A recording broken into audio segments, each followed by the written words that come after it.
अहमदाबाद विमान हादसे में 5 ऐसी अजीब सी न्यूज निकल के आ रही हैं जिसको सुन के आपको लगेगा कि हम शायद किसी कंप्यूटर सिमुलेटेड प्रोग्राम में जी रहे हैं। उनको सुन के आपको लगेगा कि ये कैसा इत्तेफाक है। पहला है मिड डे का ये ऐड उसी दिन छपा जिस दिन विमान क्रैश हुआ, और उस ऐड में आप देख सकते हो कि ऊपर यहां पर बिल्डिंग के अंदर एक एयर इंडिया का विमान धंसा हुआ दिखाया जा रहा है। अब ये कैसे मुमकिन है? कोई ऐड अगर बना भी देगा तो प्लेन दिखा देगा, लेकिन प्लेन पे एयर इंडिया लिखा हुआ, ये कैसा इत्तेफाक है? दूसरा अजीब इत्तेफाक है गुजरात के एक्स सीएम रूपानी जी की गाड़ियों का नंबर।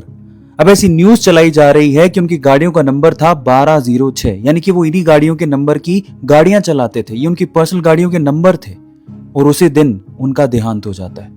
अब अगर ये न्यूज सच है तो ये कैसा इत्तेफाक है कि रूपानी जी 1206 की अपनी पर्सनल गाड़ियां चलाते थे और उसी दिन यानी कि 12 जून को ही उनका देहांत हो गया।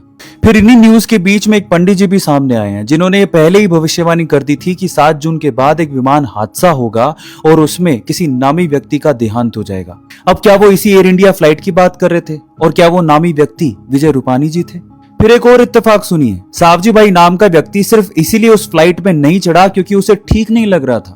उसकी फ्लाइट में टिकट्स पहले से बुक्ड थी, लेकिन फिर भी वो फ्लाइट पे नहीं चढ़ा। फिर ऐसे ही एक इत्तेफाक भूमि चौहान नाम की लड़की के साथ भी हुआ। उसको इसी फ्लाइट से लंदन जाना था, लेकिन अहमदाबाद ट्रैफिक की वजह से वो 10 मिनट लेट हो गई और उसकी फ्लाइट मिस हो गई।